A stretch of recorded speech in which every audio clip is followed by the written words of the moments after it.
ከሙብተዲዖች ቻናል ውጡ ውጡ ውጡ ውጡ። ይሄው አድርሻለሁ። እኔ ሙብተዲዖች ቻናል ተቀምጠህ የሆነ መረጃ አገኛለሁ እያልክ በእነሱ ውዴታ ውስጥ አንድ ቀን ልትወድቅ ትችላለህ። አንድ ቀን መርዝ ሹብሃታቸውን ጠብ ሊያደርጉብህ ይችላል። ኦኬንን ሰላመቱ ላይ عندلها شيء ሰላም ሆነ ብትኖር ይቻላል። ሙብተዲዖችን ቻናል አትከታተል። ሙሃደራቸውን አጥፋ አውጣ። ኪታቦቻቸው ቶሎ መቃጠል ነው ያለባቸው ይላል ኢብኑል ቀይም ታውቃላችሁ።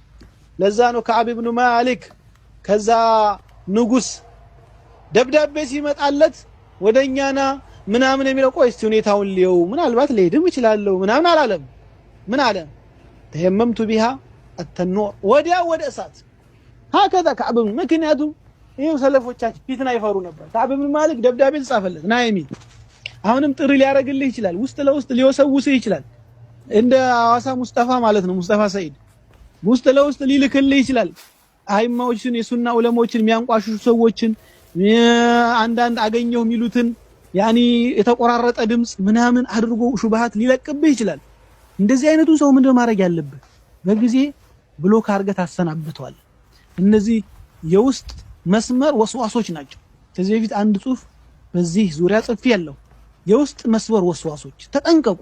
ከነሱ ጋር አላቃህን ቆረጥ ቶሎ ሸረኛ ነው። በዚህ መልኩ አንተ ልትቋቋመው አትችልም። ያልሆነ ወሬ ሁሉ ያመጣልሃል። አትስማው። ከሰማኸው እኮ ለሸይጣን ጆሮን ከሰጠኸው እኮ ስንት የኩፍር ንግግር ያሳስባል፣ ያናግራል። እሷን ከውስጥ እስክታወጣ ድረስ ለዛ ምናልባት እስክታጣራ ድረስ ጊዜ ይፈጅብሃል። ወሬ ሊያመጣልህ ይችላል።